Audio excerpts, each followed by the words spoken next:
The world was normal. Until 4:02 p.m., people were shopping, kids were playing, birds were flying in the sky. Then, it happened. The sky turned red. It wasn't like a sunset. It was deep red, blood red. The clouds vanished.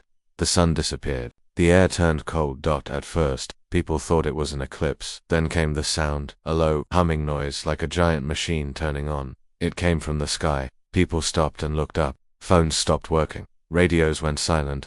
All airplanes dropped off radar. Some crashed. Others vanished. In New York, traffic lights failed. In Paris, the Eiffel Tower's lights shut off. In Karachi, people pointed their phones at the sky, but nothing recorded. At a space observatory in Chile, Dr. Lena Ruiz stared at the monitor. Her hands shook. "What is that?" her assistant whispered. Lena didn't answer. She zoomed in. The object was massive, bigger than Earth's moon. It floated just outside the atmosphere. It was not a meteor. It was a ship. 10 minutes later, global blackout across the world. All satellites went dark. Communication stopped. Military channels were blocked. GPS failed. Banks froze. Even backup systems went offline. Something or someone was inside the system. In Washington, D.C., President Haaland was rushed underground. In Beijing, the Red Chamber gathered. Across Europe and Asia, emergency lights blinked in bunkers. Everyone was asking the same question: are we being invaded? No one had the answer. A strange signal in Pakistan. In a small town near Multan, a 17-year-old boy named Adil was fixing his old radio. The blackout had made his phone useless. His village had no internet. The lights were out, but his radio still worked, kind of. He turned the knob slowly, searching for any station. Then he heard it. A soft clicking noise. Then a voice started. Wasn't in any language Adil knew. The voice was sharp, metallic, and slow, like it was underwater. He recorded it on his cassette tape. Then he ran to his teacher, Mr. Farouk, who used to work with the army. Mr. Farouk listened carefully. "This is not human," he said, eyes wide, the eyes in the sky. Meanwhile, in orbit, the ship finally moved. It had no engines, no wings. It looked like a giant black triangle, almost like a pyramid turned upside down. It floated slowly over Africa, then toward Europe. But it did not attack. It watched. Every few hours, it stopped over a city. It hovered for 3 minutes, then moved. Again, scientists noticed it followed a pattern like it was scanning the planet. In India, Professor Arvind Patel at the Indian Space Research Center made a chilling discovery. "These are not random locations," he told the Indian Prime Minister. "It's following the world's fault lines. Earthquake zones, volcanoes, magnetic fields." "Why?" the Prime Minister asked. Professor Patel looked up. "I think they're looking for something." The first message on the second night. The world received a message. It appeared on every screen, every phone, every device with power. It wasn't typed. It was inside people's minds. A voice spoke in perfect English and every other language at the same time. "This planet is under observation. You have 72 hours to surrender. Your leadership will deliver Earth's response." People screamed. Some prayed. Others packed bags and tried to flee cities. But there was nowhere to go. The secret file inside the United Nations bunker. General Amina Clark opened a sealed file. It had been hidden for 42 years, only to be opened during first contact. She'd read the contents. Her face turned pale. "We were warned," she said. "What do you mean?" President Haaland asked. She placed the file on the table. It contained a recording dated 1983. An old Soviet astronaut, Yuri Gagarin's backup crew, had encountered a similar object near the moon. They called it the Watcher. It disappeared after 11 minutes, but it left a message. "When the sky turns red, the harvest begins." The scientist who saw it coming in Australia, Dr. Mina Low, had studied alien signals for years. People called her crazy, but now, she was the only one who wasn't surprised. "They'd been watching us for decades," she told the emergency world broadcast. "They know everything. Our languages, our weapons, even our fears." "Why now?" a reporter asked. "Because we're weak," she replied. "Our planet is divided. Fighting wars, destroying nature. We are ripe for invasion." The first flash on day 2, at exactly 6 a.m. GMT, something massive happened. A blinding white light flashed over the Atlantic Ocean. Satellites caught it before going dark again. A circle 280 kilometers wide opened in the water. It looked like a portal. From it, a second ship emerged. Smaller, but faster. It shot straight into the clouds, invisible to radar. Moments later, 5 cities went dark. São Paulo lagged. Rome, Manila, Sydney. No communication. No lights, just silence. Fighter jets were sent in. None returned. The creatures in the streets of Rome. A drone recorded footage before going silent. The video was short. Dark shadows moved between buildings. Tall figures 8 feet high. Long arms, glowing eyes. No visible mouth. Their skin looked like stone. Their footsteps made the ground shake. But the scariest part, they were not killing, they were taking people alive. One woman in the video screamed, "They don't want us dead. They want us for something else." Then static, Earth's last hope. Back in the UN bunker, leaders argued, should we surrender? No. We fight, but we don't even know what they want. General Amina stood up. We must activate Project Firewall. Everyone froze. That was never tested, President Harlan said. We have no choice, she replied. If they can enter our minds, we must block them, but it could kill people, or save the planet. Mind invasion people began having strange dreams. A woman in Kenya dreamt she was floating in space. A child in Canada screamed, at night, saying, "They're inside my head." A man in Japan woke up speaking a language no one knew. Doctors were confused. But one psychiatrist connected the dots. The aliens were testing human minds, learning how to control them. This wasn't just a war of weapons, it was a war of thoughts. The countdown, the final 24 hours began. On every screen the same message appeared. Your time ends. We will collect. Earth had no more time. World. Leaders had one final meeting. A decision had to be made. Final scene, cliffhanger as the clock ticks down. Adil, the boy from Pakistan, plays the radio again. The strange signal returns, but now it sounds like a countdown. He slows it down. It's saying something. We are not the first world, we are the last. Then, across the sky, hundreds of lights appear like stars moving. They are not stars, they are ships, and Earth is not ready. The world was not the same. The sky was still red. The air felt heavier. Birds flew in circles. Dogs barked all night. Children cried in their sleep. But the biggest change wasn't outside, it was in people's minds. Strange dreams. Around the world, people began dreaming the same dream. They saw a black ocean. Above it, a triangle-shaped ship floated. In the water, something was swimming fast and angry. It never showed its face. In the dream, a voice whispered, "We are already inside." The voice was soft, but cold. Men, women, even children heard it. When they woke up, they remembered it clearly. Doctors called it mass sleep transmission, but some scientists said something darker. It's not a dream, it's a message. Secret satellites still alive. Old satellites were dead, except one. It was called Sentinel-9. It had been launched secretly by 5 countries years ago. Its job, to watch deep space for unknown objects. Somehow, it survived the blackout. General Amina Clark gave the order, "Wake it up." A team of scientists in Iceland connected to it. The signal was weak, but working. They pointed Sentinel-9 toward the alien ship. It zoomed in. Everyone gasped. There were thousands of symbols on the ship's surface, glowing and changing. One scientist said, "It's not just a ship, it's alive." Adil's tape replayed in Pakistan. Adil sat with Mr. Farouk again. He rewound the cassette tape with the strange alien voice. This time, the voice had changed. It now said, very slowly, "We were your shadows. We watched, we listened, we waited." Mr. Farouk's face turned white. "They've been here since the beginning?" Adil asked. "What do they want?"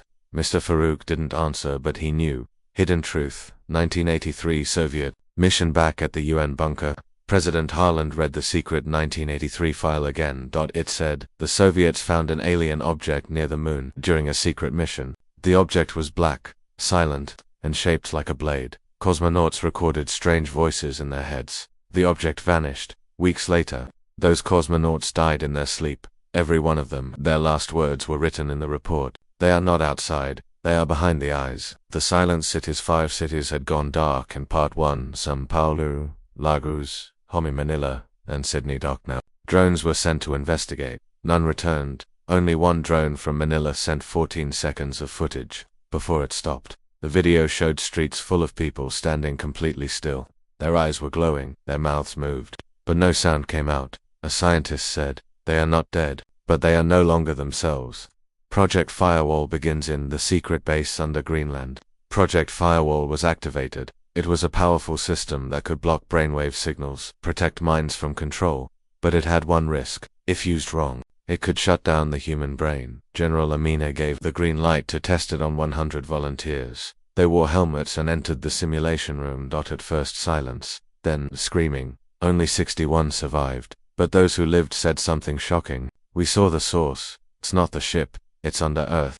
A voice from below. Seismic activity increased. Earthquakes shook cities. Volcanoes rumbled. In Iceland, a mountain cracked open. A hole was found going deep underground. Robots were sent in. One reached 3 kilometers down. It found a metal door glowing with the same alien symbols seen on the ship. Then a message played through the robot's speaker. We were buried. Now we return. Then the robot melted. The hidden network around the world. New data showed something terrifying. There were hundreds of these underground doors, under old temples, deep oceans, deserts, and polar ice. The aliens weren't just invading from space. They were waking up from inside the Earth. The hacker who knew too much in Berlin, a hacker named Zerovox, broke into an old NATO server. He leaked a video called Echo Chamber. Video showed us scientists in 1999 trying to contact a strange object in Antarctica. They used sound waves, and the object replied. A chilling voice said, "We are already in your dreams. We are already in your blood." Then the project was shut down. The object was never found again. World divides. Leaders around the world argued again. Some wanted peace, to send a surrender message to the aliens. Others said no, prepare for war. In China, Russia, and the US, military ships were being moved. Secret weapons were armed, but many people on Earth were not waiting for governments.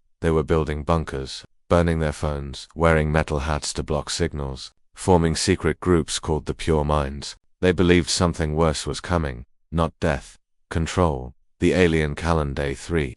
The alien ship finally moved again. It hovered above the Pacific Ocean. Then, another message came. This time it was spoken out loud. The whole world heard it, even those without radios or internet. The voice said, "We offered silence. You chose noise. We offered peace. You chose fear. The harvest begins now." Lights shot out from the ship, red beams. Moving fast, they went into the oceans. Not to attack, to wake something up. From the deep in the Mariana Trench, the deepest place in the ocean, a camera caught something. Something huge moved under the water, not a submarine, not a whale. It had lights. It had arms. It was crawling upward. The camera went black. One word appeared on the scientist's screen feed.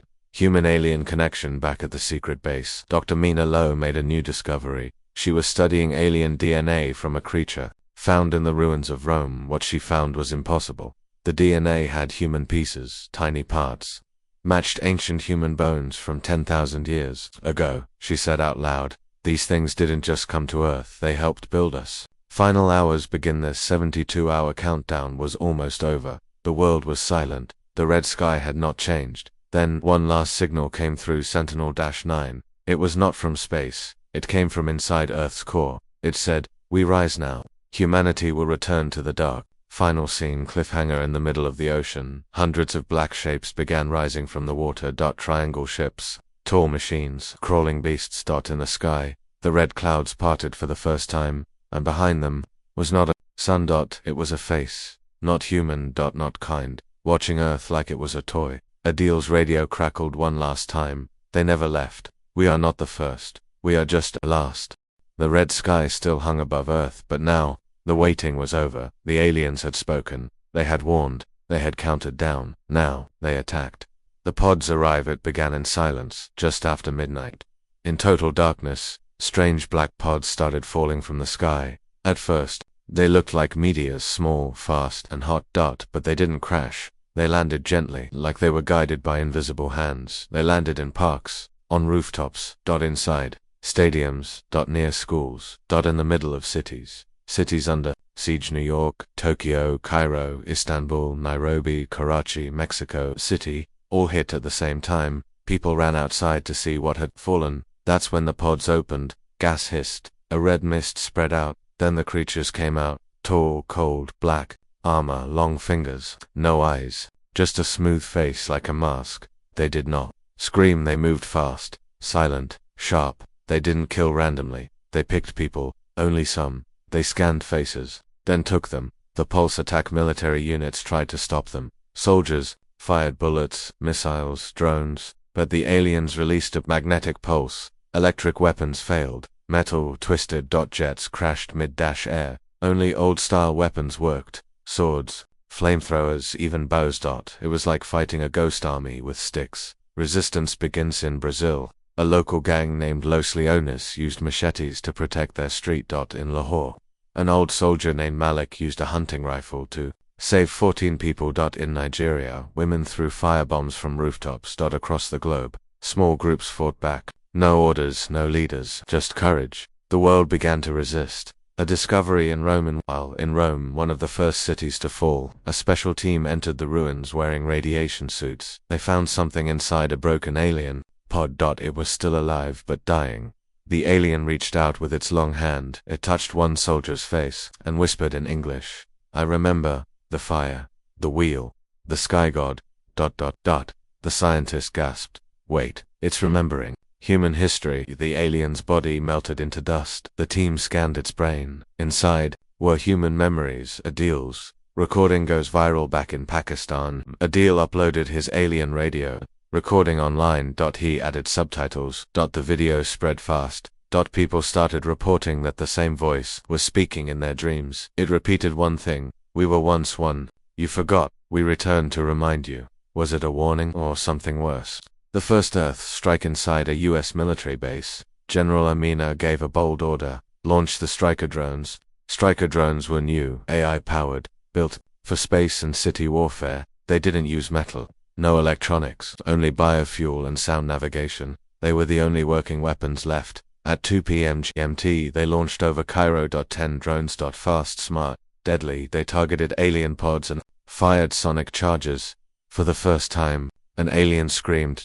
And fell. World unites. Briefly, the world cheered. News channels called it Earth's first blow. People ran into the streets dancing, clapping, crying. In that moment the world felt united, but it didn't last. The alien trip. After the drones returned, something strange happened. The alien ship above Earth stopped moving. Then it opened. From the bottom of the triangle ship, a blue beam shot into space. It was not an attack, it was a signal, and it was answered from deep space. More ships began moving. 10. No. 20. No. Hundreds. They had been waiting now. They were coming. The child with alien eyes in Kenya, a girl named Amara, woke up screaming. Her eyes had turned bright silver. Doctors couldn't explain it. She spoke in the alien voice. "I am not just human. I am memory." Then she collapsed. The next day, 3 more children showed the same symptoms. In different parts of the world, scientists realized the truth. The aliens were not just taking people. They were activating something already inside. Certain humans, a memory, a code, a connection. Project Firewall upgrades. The UN base pushed Firewall into Phase 2. Now, they planned to shield entire cities from mind control, but the power source was unstable. They tested it in Reykjavik, Iceland. A clear dome formed around the city, like a blue bubble. Alien signals stopped. People inside were safe, but then the power failed. The bubble broke, and all the people inside, 283,000 of them, collapsed at once. Every screen in the UN bunker flashed, "Do not resist. Human collaborators." Strange reports came in. Some people were helping the aliens, opening gates, marking buildings, whispering alien words. They said, "They promised us life beyond death." A secret UN report revealed something shocking. These collaborators all had old bloodlines connected to ancient kings, shamans, or tribes. Somehow, their families had known about the aliens for centuries, and had waited for their return. Earth's desperate plan. With time running out, General Amina approved Project Odin, a space weapon. Built on the moon, never tested. It could launch a plasma beam strong enough to crack open the mothership. They only had one shot. The beam charged, aiming, firing, direct hit. The mothership shook, pieces fell, smoke poured out, and then it healed. The hole sealed itself like skin. The ship spoke again. "We made you. We unmake you." Antarctica signal detected. The Armina Low discovered something new from Antarctica. A second signal was pulsing, one Earth hadn't seen before. It came from deep under the ice. She believed it was a second alien race, different from the invaders, possibly older, possibly a threat to both sides. Her last message, before going dark: "There's something under the ice, something they fear." Final scene, cliffhanger. Rudy's radio began working again. This time, it played music, an old lullaby in his mother's voice. He ran to Mr. Farouk. "That's not my mom's voice. She died years ago." Mr. Farouk said, "They're not just copying us. They're inside our memories now." In the sky above Earth, the mothership opened again. Inside, for the first time, something stepped out. A shape, tall, human, like, but not human. Its skin was gold. Its eyes were stars. And it smiled. "We begin." The golden figure stood inside the alien mothership. It looked human, but it was not. Its body shimmered like metal. Its eyes held galaxies. People watched it on every screen, from every country. Then it spoke. The first war never ended. You only forgot. The transmission ended. Earth was silent. Global panic. People everywhere were confused, scared, angry. Was this golden being a god, a machine, a leader? Some people fell to their knees. Others picked up weapons. Governments gave orders, but no one listened. A feeling spread across the world. This was bigger than war. Project Godfire, a secret buried in ice deep under the UN Arctic Command Base. General Amina opened a frozen vault. Inside was a crystal cube, glowing blue. Project Godfire, built 70 years ago, created from something discovered in Antarctica. It was not human-made. The scientists who touched it changed. Some went mad. Some saw visions. One man said, "This is a key to something sleeping." They sealed it until now. Antarctica, the ice cracks, thousands of miles away. In Antarctica, a team led by Dr. Mina Lowe arrived at a massive crack in the ice. They carried the Godfire crystal. It pulsed faster as they got closer. Then the ground shook. The ice split. A stairway was revealed, going deep into the earth. No carvings, no signs. Just stone. Smooth and silent. They went in. The temple below the stairs ended in a giant underground chamber. At the center was a stone structure shaped like a spiral, 200 feet tall. It glowed faintly. Alien symbols covered it. The same scene on the mothership. Dr. Lowe placed the crystal into a slot in the stone. Everything shook. A voice echoed from the walls. "You were not our first creation, but you are the last." The spiral opened. On inside was a humanoid being, asleep in crystal. The old one wakes. The figure floated up, eyes still closed. Its skin was gray. Its hair was white like snow, but its body glowed with light. It opened its eyes, golden like suns. Then it spoke. "The harvest has begun again. I will stop it." Dr. Lowe stepped back. "Who are you?" The being looked at her kindly. "I am the last of the architects, the ones who built your kind, before they took you." The truth revealed. The architect showed them visions thousands of years ago. Earth was ruled by two ancient alien races, the architects who created intelligent life, the harvesters who fed on minds, memories, and fear. They fought a great war. The architects lost, but before falling, they sealed away a weapon not of metal, but of memory, Godfire, a living energy. It could destroy minds without touching the body, but it was dangerous. It could also erase everything, friend and foe alike.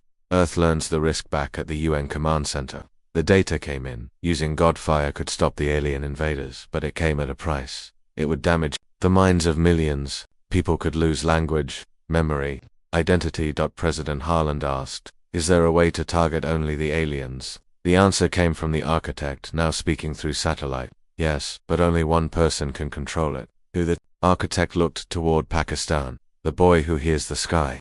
The one called Adil." Adil's destination was still in his village when UN drones landed near his house. Soldiers escorted him to a secret base. He was confused, scared, but curious. Mr. Farouk said goodbye with tears in his eyes. "You were chosen long before you were born." Adil connects to Godfarit, the UN base. Adil touched the crystal.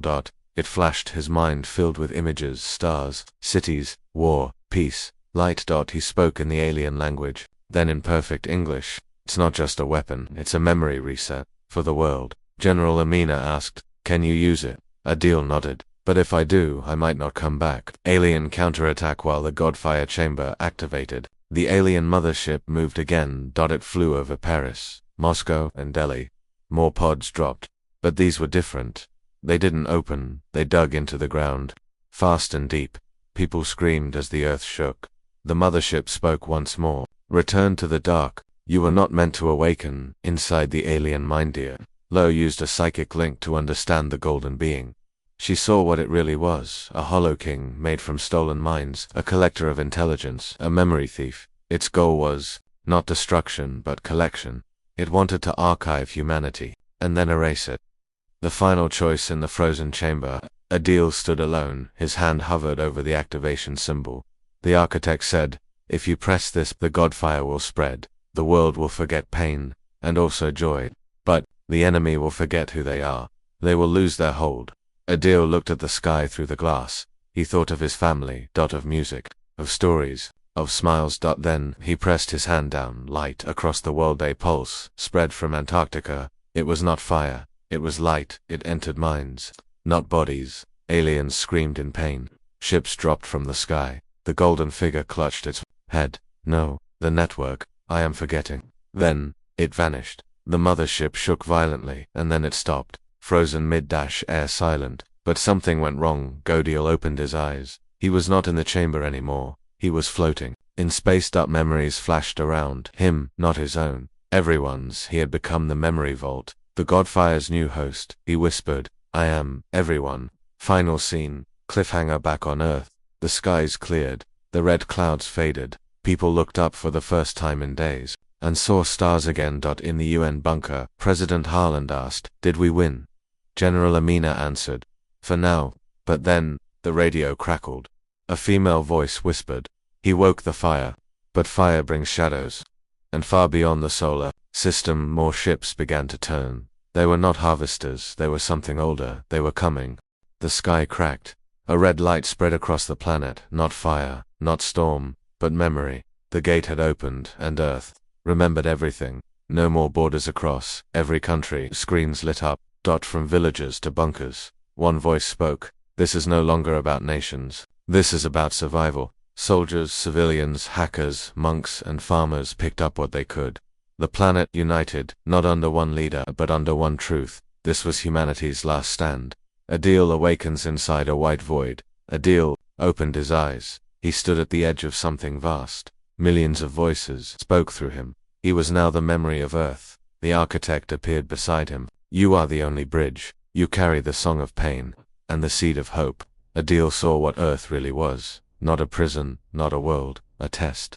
The origin twist. The architect showed him a secret. Long ago, a race of cosmic beings, called the Wardens, built Earth to test intelligent life. Each species that passed was allowed to join the stars. Each species that failed was recycled. The aliens invading Earth, they failed their test long ago. Now they wanted revenge, and they came here to break Earth before it could pass. The last battle begins. The Dark Fleet entered orbit. Black ships dropped hundreds of biomechs, bone beasts, and shadow walkers. Earth was ready. The Arctic Circle became the final battlefield. The sleepers formed a psychic barrier. General Amina led human troops with memory blades. Dr. Mina controlled Godfire turrets, and Adil, glowing like a sun, walked forward alone. The enemy laughed. You are young, you are weak, you are nothing. But Adil smiled. I am everyone. Humanity's memories strike all over Earth. People closed their eyes and focused on a single memory. A first kiss, a mother's voice, a dream, a song, a prayer. Air shimmered. Godfire channeled this into beams, blasting through shadow beasts. Every shot was a memory. Every explosion, a heartbeat. We fight with what makes us human, said Amina. Final enemy revealed in the sky. The eye opened wider. Then, it dropped something huge. A living ship. With mouths. And inside it, the Warden Slayer, the creature that destroyed the last planet that tried to ascend. 10 stories tall. Tot machine. Part God. It roared. Soldiers froze. Even the sleepers stepped back. But Adil stood firm. Adil's final choice, the architect said. You can destroy it, but only by using all of you. You will vanish. Your memories will live, but you will not. Adil looked at Earth. He smiled. Then let me become the story. He stepped forward. Light surrounded him. He became pure memory. He sang the song of Earth. The blasty beam of gold and white light exploded from Adil's chest. It tore through the Warden Slayer. It melted the eye in the sky. It erased the Black Fleet. And it wrapped around the planet like a shield. Silence. The dust cleared. The ships were gone. The sky was blue again, and Adil was nowhere. 10 years later, the world rebuilt. No more nations, just Earth. A new banner flew. United memory. Children were taught not only history, but emotion. The sleepers slept once more. Godfire was sealed. And, in a garden under the Arctic sky, a boy sat listening to the wind. He asked his teacher, do you think Adil is still out there? She smiled. He's not out there. He's in here. She placed her hand over his heart. Final scene in space. Far beyond the solar system. A spark moved through the void. It glowed gently, softly, and whispered, I remember everything. The red sky was gone. The alien ships had stopped. The mothership floated like a dead whale above Earth. Silent, still. People celebrated in the streets. Children laughed again. Soldiers hugged. Cities lit candles, but deep below the surface, something moved. The real war was not over, it was just beginning. Antarctica base 7 days later, the Godfire chamber was quiet now. Adil's body was missing, only a faint glow remained in the air, like dust from a dream. Dr. Mina Lowe sat near the chamber, watching the silent light. He's still alive, she whispered, but no one could find him. The side effects, strange symptoms began to appear. People in different countries forgot important things, their names, their families, their past. Some stared into space for hours, others spoke strange languages in their sleep. A doctor in France wrote in her notes, "It's like something inside them is waking up, or something else is trying to take control." The Secret Council meets at the UN bunker. World leaders met in secret. Project Godfire had stopped the first alien invasion, but not without cost. General Amina stood before them. "We have reports of sabotage. Key defense files were deleted. Firewall was turned off in 3 cities. President Harland asked,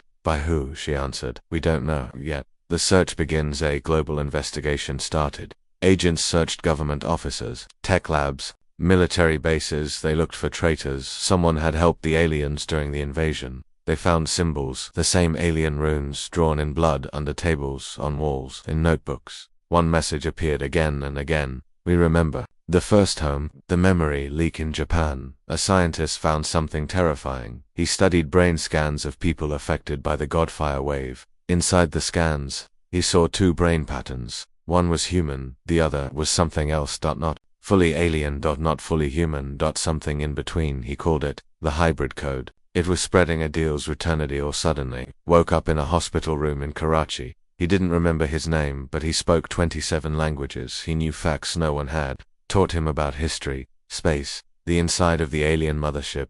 Mr. Farouk came to see him. "Adil?" he asked gently. The boy looked at him and replied, "I was Adil now. I am many." Firewall crashes around the world. Project Firewall began failing. Cities once protected became vulnerable again. One night, in Berlin, a group of people walked into the river and never came back out. They moved like sleepwalkers when their bodies were found. Alien symbols were carved into their skin. General Amina issued an emergency alert. "This is not over. The invasion was just the cover." The blood test. Mina Lowe ran tests on people showing signs of the hybrid code. All of them had a rare blood protein. The same protein found in ancient DNA from skeletons thousands of years old. She said, "They've been preparing for this for centuries. They planted this inside us."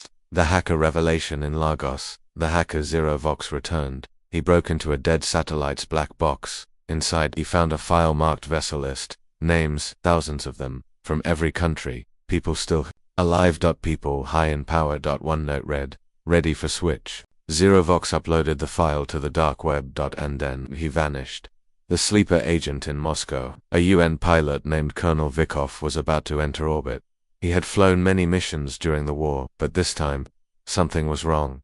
He received a voice in his ear, not from radio. "You are ready. Take the beacon to orbit." He didn't remember pressing the launch button, but he did. A strange pod launched with him, black, silent. High above Earth. He activated it. A signal burst from the pod into deep space. Then Vikov smiled. His eyes turned silver. The architects, warning the architect, the ancient being from Antarctica, appeared in a vision to Dr. Lowe. His message was urgent. The Godfire revealed the infection, but it did not cleanse it. "The enemy walks among you. One of your leaders is no longer human," she gasped. But the vision faded. Adil sees the Trathadiel still recovering, closed his eyes. Inside his mind, he saw flashes like dreams from 1,000 people. He focused on one, a face in a mirror, changing shape. He saw that person in a UN meeting. He opened his eyes. One of them is in the bunker. The bunker breached. Suddenly alarms rang. In the UN bunker.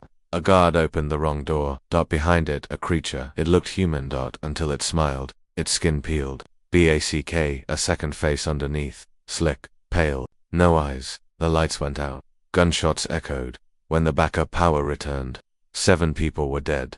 One screen had a message written in alien code. Translated. It said, "We never left. We live in your leaders." The tunnel discovery in Cairo. Engineers found a tunnel under the city that had been dug from below. Alien symbols marked the walls. At the end of the tunnel was a pod. Inside it was a clone, a copy of a high-ranking general from NATO. He was still breathing, but unconscious. The real general had been replaced months ago. A new threat rises in orbit.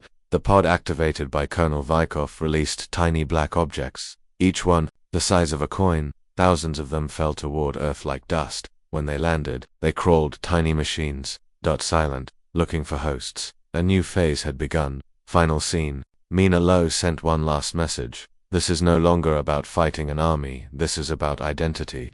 They are inside us, not just our cities, but our minds. The next battle won't be in the skies. It will be in who we trust. Far away, inside a dark cave, a pair of human eyes opened. They glowed red, and a whisper came. The traitor has done his job. Earth was no longer one world, it was two. One still believed in fighting, the other was planning to leave. The broken planet, the skies were blue again, but peace was a lie. After the Godfire pulse, the alien mothership had frozen, but Earth was changing. Minds were breaking, people were remembering things that never happened, others forgot who they were. The world was quiet, too quiet. It felt like something was waiting. Deep space signals in a station on the dark side of the moon. Engineers picked up a strange signal that came from beyond the solar system. A voice repeated one phrase, "Do not run, they will follow." The signal was ignored by many, but not by all. The Exodus protocol activated deep in an old UN vault. Under the Pacific Ocean, a file was opened. Exodus protocol. It was created 40 years ago. A backup plan, if Earth ever became too dangerous. A ship would be launched. Destination, Kepler 186f, a distant, Earth-like planet. The ship was already built. It could carry 12,000 humans. No more, it would never return. The selection begins. Only leaders, scientists, soldiers, and some children would be chosen. One rule, no one with signs of the hybrid code could board. Tests were started globally. Lines formed in front of testing labs. People waited for hours to get scanned. Only a few were selected.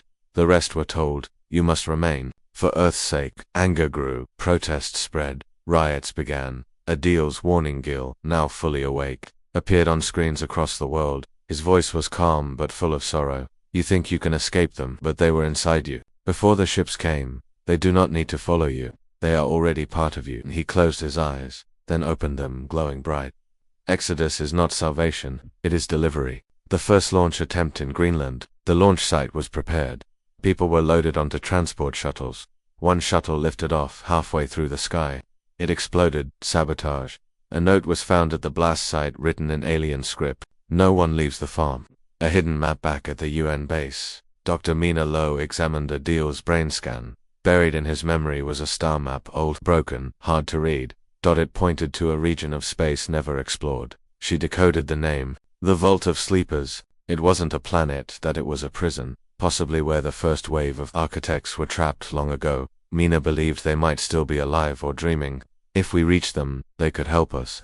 The world divides. The nations of Earth split into two sides. The Exodus Alliance believed Earth could not be saved, wanted to leave and start fresh, controlled the Exodus ship. The Earthbound Coalition believed running would spread the infection, wanted to fight to the end, trusted Adil's visions. The planet stood at the edge of civil war. Attack on the Exodus ship at midnight. Earthbound forces sent a drone strike. It damaged the main reactor of the Exodus ship. The ship was grounded for 48 hours. In that time, many switched sides. Some stole Exodus uniforms. Others forged identity chips. People would kill to get off the planet. The hybrid revel in Berlin. A child was born with silver eyes. Doctors scanned him. He had no father, just DNA mixed with alien strands. A nurse screamed when the baby spoke in a language no human knew. A new theory emerged. Some humans are no longer just infected. They are breeding something new. The hybrids were not the future. They were the next wave. A message from deep space. Sentinel 9 picked up another signal.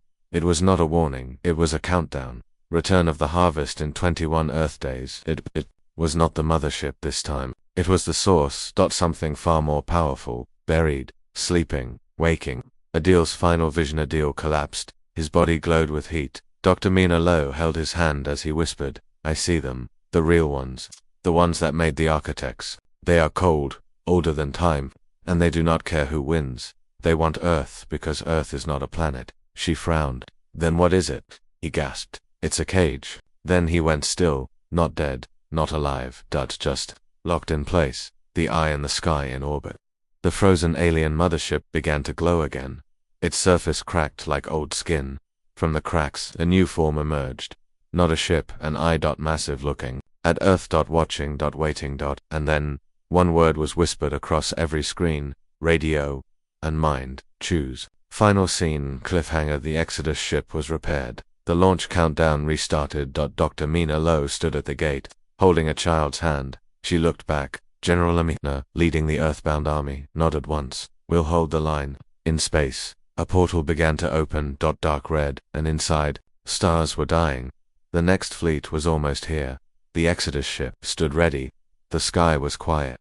The motherships remained open, always watching. But deep beneath Earth, something else opened.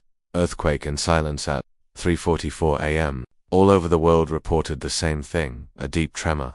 Not from the crust, from the core. It was like Earth had breathed. Then, in the Arctic, ice cracked apart, revealing ancient stone beneath. A team sent drones. Inside, they found coffins made of light. Thousands and one had opened. The architects returned. Mina Lowe raced to the Arctic vault. The architect, the same one who helped her deal, stood waiting, but he was different, stronger. He looked at her with glowing golden eyes. You woke the pulse. It reached my kind. We were not dead. We were dreaming. One by one, the light coffins began to hum. Inside them were others like him. Tall, gray, silent. The original race that once ruled Earth before humans. We are the sleepers, the architect said, and the jailers of the old ones. The warning General Amina joined them. She asked, "Can you stop the next wave?" The architect shook his head. "No, this is not a war. It is a release." He pointed at the sky. "They are not invaders. They are returning prisoners." Mina whispered, "Then Earth is the prison." He nodded. "And now the prison is cracking." Adil speaks again in his frozen trance. Adil opened his mouth. He did not move, but he spoke in many voices at once. "The locks are old. The keys are broken. The gate will fall." Then silence. Doctors couldn't explain it, but a symbol appeared on the wall beside him. One no one had seen before, except in deep space probe images, etched into asteroids near Jupiter. The eye transmits from orbit. The giant ion. The alien mothership blinked. Then it projected an image into the sky, visible to everyone. A map. Not of Earth. Of another dimension. A place between places. Dark, shifting. And trapped inside. Something with 10 glowing heads. It looked alive. The message was clear. They are waking. The Dark Fleet arrives from the portal near Saturn. Hundreds of black ships began entering the solar system. They were not like the previous ships. These did not hover. They crawled, using large, metallic limbs. Some dragged chains made of stardust. Some carried cages full of screaming shapes. They had no symbols, no lights. Only one word appeared on every Earth screen: feast. The Exodus delay. The Exodus ship was hours from launch, but Adil's voice came again, this time through the ship's speakers. "If you leave now, you carry them with you. You do not escape the infection. You spread it." People panicked. Dozens refused to board. A child looked at her mother and said, "We don't belong anywhere else." Dr. Mina's discovery back at the Arctic base. Mina ran new tests on the sleepers. She discovered a third signal inside there.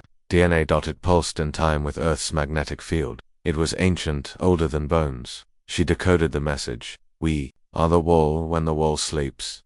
The hunger walks." She realized something terrible when the Godfire pulse woke Adil. It didn't just stop the aliens, that it also weakened the wall inside Earth.